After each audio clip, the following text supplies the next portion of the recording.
ဘလောက်ရှိနေပါစေငါတို့ဟာဖက်စစ်အကြမ်းဖက်အာဏာရှင်စနစ်ကိုလုံးဝလက်မခံဘူးဖက်စစ်မာဖီးယားခေါင်းဆောင်ကြားဖြန့်တရခံလူမျိုးတုံးတပ်ဖြတ်မှုအားလုံးပဲမင်္ဂလာပါအာရှနယူးချန်နယ်မှာကြိုဆိုပါတယ်နေ့စဉ်နေ့တိုင်းတတိထူးတွေတင်ဆက်ပေးနေတာမို့စခိုင်းလေးလုပ်ပေးဖို့တောင်းဆိုရှင်ပါတယ်အတူရောင်ရွေးကောက်ပွဲဆိုတာနဲ့ငါတို့ကိုစစ်ကြုံဆက်ပြုတ်မှာကိုလည်းလုံးဝလက်မခံဘူးငါတို့ပြည်သူတွေမင်းတို့9နှစ်တာနီးပါးဒါမိုးပြီးတော့အတင်းတမရက်ဆက်စွာဖိနှိပ်အုပ်ချုပ်လို့ငါတို့ကြိတ်မိတ်တီးခံနေကြရတယ်မင်းတို့နောက်မှာတရုတ်ရုရှားဘယ်လာရုစတဲ့မိစ္ဆာဝင်ရိုးတန်းနိုင်ငံတွေရှိနေလို့မင်းတို့ကိုစစ်လက်နက်ပစ္စည်းတွေကိုအရှံပဲထောက်ပံ့ပေးနေလို့ငါတို့ပြည်သူတော်လှန်ရေးခုခံတိုက်ခိုက်နေတဲ့တော်လှန်ရေးတပ်သားတွေကိုမင်းတို့တောင်းခံနေနိုင်တာမို့လို့ပြည်သူတရားလုံးနေနဲ့မတက်သားလို့သာတီးခံနေရတာမင်းတို့မင်းအွန်လိုင်းဥဆောင်တဲ့ဖက်စစ်လူတပ်ကောင်တွေကိုလုံးဝလက်မခံဘူးယွန်ရှာအော်နှလုံးနာတယ်ဆိုတဲ့ပြသချက်အဖြစ်ဒီနေ့ Silent Strike မှာပါဝင်ပေးခဲ့တဲ့တူးချင်းစီသောပြည်သူတွေအားလုံးကိုကျွန်တော်လေးလေးစားစားဂုဏ်ပြုပါတယ်ကျေးဇူးတင်ပါတယ်တာဝန်သိမှုအတွက်ချီးကျူးပါတယ်ခင်ဗျဒီထက်ဆက်ပြီးတော့ကျွန်တော်တို့ဟာမပြီးဆုံးသေးတဲ့မျိုးတော်လိုင်းရေးအတွက်မပြီးဆုံးသေးတဲ့ဒုတိယအကြိမ်မြောက်ဖက်စစ်တော်လှန်ရေးကြီးအတွက်မပြီးဆုံးသေးတဲ့ဒီမိုကရေစီတိုက်ပွဲစဉ်တွေအတွက်ကျွန်တော်တို့ပြည်သူလူထုတရားလုံးအခုတည်းပုံမူကျေပြန့်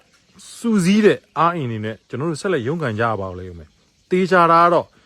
ဒီကနေ့ဆိုရင်ပဲဩစတြေးလျနိုင်ငံကထုတ်ပြန်လာတဲ့ကြေညာချက်ကိုကြည့်ပါ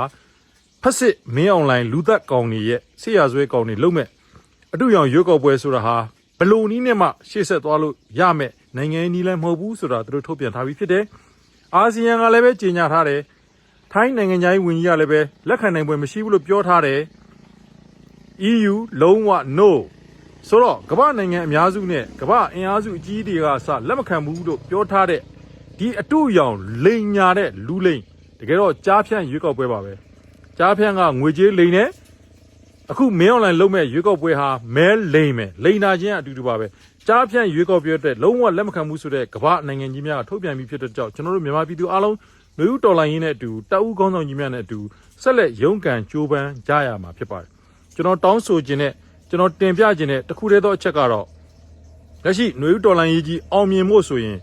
ဗမာလူမျိုးကြီးဝါဒကိုအခြေပြုပြီးတော့စသဖြင့်ပေါ့ဗမာလူမျိုးကြီးဝါဒကိုပဲလက်ညှိုးထိုးပြီး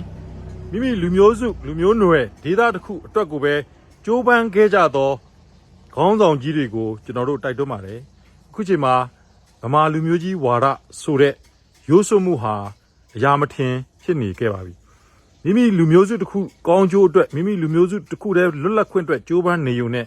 မလုံလောက်ဘူးဆိုတဲ့အခြေအနေတွေလည်းပဲအခုပြသလာနေပြီဖြစ်တယ်အဲ့တော့ကျွန်တော်တို့အားလုံးပြည်တော်စု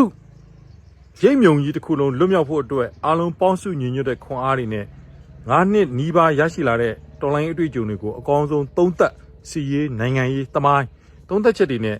မှန်မှန်ကန်ကန်မြန်ဆန်ဆန်ပြင်ပြီးပြင်းထန်ထန်ညီညွတ်ခီးနေနေမှကျွန်တော်တို့အောင်မြင်လိမ့်မယ်ဒုမို့ဆိုရင်ဒီခီးကြားရှည်သွားနိုင်တယ်ကြားရှည်သွားရင်တိုင်းပြည်နာမယ်အထူးသဖြင့်ကတော့ကျွန်တော်တို့ရဲ့မျိုးဆက်တွေမိအေး3ခါနာတဲ့အနေအထားကြုံရမှာဖြစ်ပါတယ်အဲ့တော့တလောအဖြစ်ခေါင်းဆောင်မှုတာဝန်ကိုယူထားတဲ့ခေါင်းဆောင်ကြီးများရင့်ချက်ပါ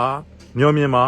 စူးစီးပါအာဂရာတရားကိုရှေးမရှိပါနဲ့အတ္တဇွဲတွေကိုရှော့ချပါကျွန်တော်တို့ပြည်သူလူထုနဲ့အနာဂတ်မျိုးဆက်တွေရဲ့မျက်နှာကိုပဲကြည့်ပါဒီနေ့တနိုင်ငံလုံးကပါဝင်ခဲ့တဲ့ Silent Strike မှာပါဝင်ခဲ့တဲ့ပြည်သူတရားလုံးရဲ့လူဝင်ဆန္ဒကိုကြည့်ပြီးလူကြီးမင်းတို့အားလုံးစီးလုံးနဲ့တပြိုင်နက်တည်းယုံထမယ်ဆိုရင်ပြိုလူဆဲဆဲဖက်စစ်အာဏာရှင်စနစ်ဟာလုံးဝ upside down ပြိုကျသွားမှာဖြစ်တယ်လို့ကျွန်တော်အကြံပြုချင်ပါတယ်ခေါင်းဆောင်ကြီးများလေးလေးစားစားနဲ့ပြည်သူရဲ့လူလားချက်ကိုစဉ်းစားသုံးသပ်တွေးခေါ်ပြုပြင်ပြောင်းလဲနိုင်ပါစေ